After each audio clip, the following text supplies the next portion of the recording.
the 10 p.m. curfew is going to end. Boris Johnson or somebody's going to announce it tomorrow. Was it significant in the battle in public health in the first place?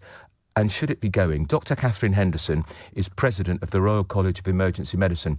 Dr. Henderson, it's the headline which has caught a lot of the newspapers today, the 10 p.m. curfew to go.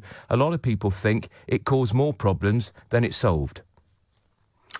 Mixed emotions about this one, but not necessarily for coronavirus reasons.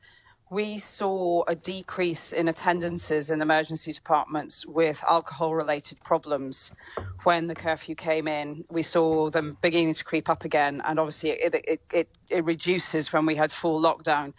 So it's not really a public health measure necessarily about the coronavirus, but it's something about people's behaviours and how they end up in A&E that definitely had an effect. And so I'm kind of... I see. I have to declare a conflict of interest. Right, I get that.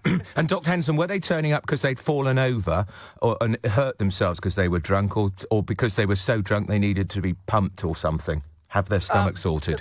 We don't do stomach pumping anymore, fortunately.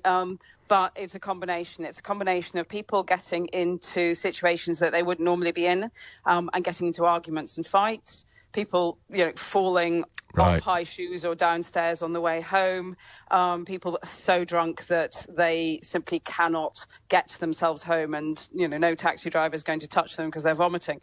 So it's and it has to be said, the health service is pretty tired. Emergency department staff are pretty tired, and so there's part of me that's kind of groaning that we may end up with people drinking heavily. So it's more actually rather than it just being, yes, good, getting rid of the 10 p.m. curfew because of crowds outside pubs. It's just, can we all be really careful going forward and try and not stress health services massively with behaviours that perhaps we could avoid?